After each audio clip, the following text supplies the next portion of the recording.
Are you terrified of creepy crawlers, scared of spinning spiders? You're not alone. According to the American Psychiatric Association, arachnophobia, or intense terror of spiders, is the most common type of phobia. But there are lots of phobias. How do you know if you have a debilitating phobia or simply a healthy fear that's common to all of us? Gina Reese is a therapist with the Center for Integrative Counseling, and she is here this morning to help ease our fears. Good morning. Good to see you. Good morning. Thank you for having me. Let's start off with this. Intense fear of spiders. That's the number one type of phobia. What are some other common phobias? Well, claustrophobia, fear of small or tight spaces, right? Agoraphobia, fear of leaving the house. Yeah.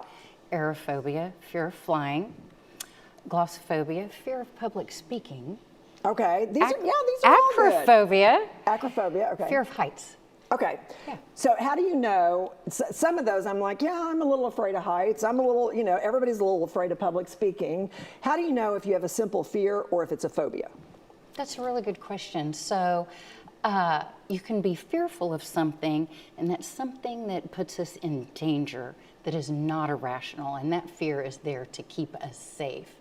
A phobia is something that's a diagnosable condition that causes somebody to change their behavior in an irrational way. Like if you had a vacation and you chose not to fly, you drive there. Like John Madden, he would drive or take a train to all of the games. When actually the statistics show that flying is safer than driving, and most of us have a little fear when we get on an airplane, but we go anyway. We do it anyway. So for people who have a phobia, let's talk about the ways of treating that phobia. One of them is cognitive behavioral therapy, or CBT. How does this work? Yes, so CBT works on irrational thoughts, what we say to ourselves, and restructuring those.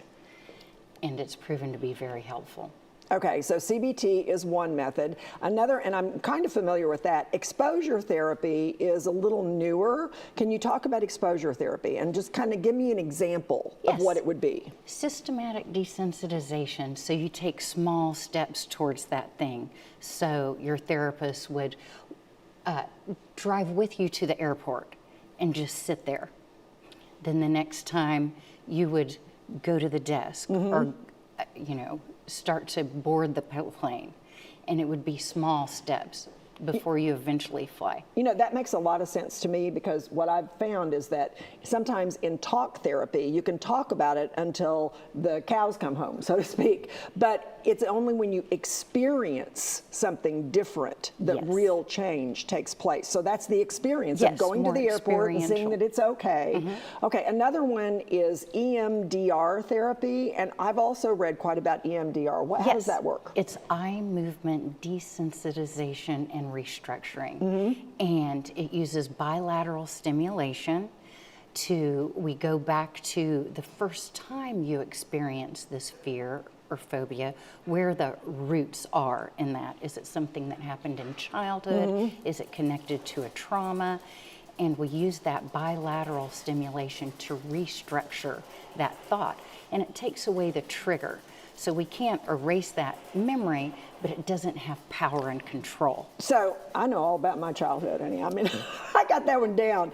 But does the eye movement, the eye movement actually helps in that process? It really does. Okay, all right. So for someone who's watching, like I know someone who has had a fear forever of actually, she's almost confined to her house right now because of the phobia that she has. Does this actually work? Does it actually help? How early in the phobia do you need to get to it? And how much can it help for people who may have these phobias and are watching right now? It's a bad place to be.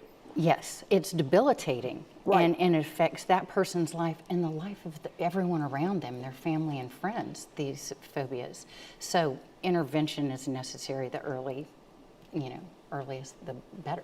So there is hope, though, for people who have these fears, because like I said, it's a bad place to be. Thank you so much. Really appreciate it. And I'm going to tell you where you can get a hold of Gina. If you're seeking treatment for a phobia or needing emotional support or therapy for anything, you can go to thecentercounseling.org.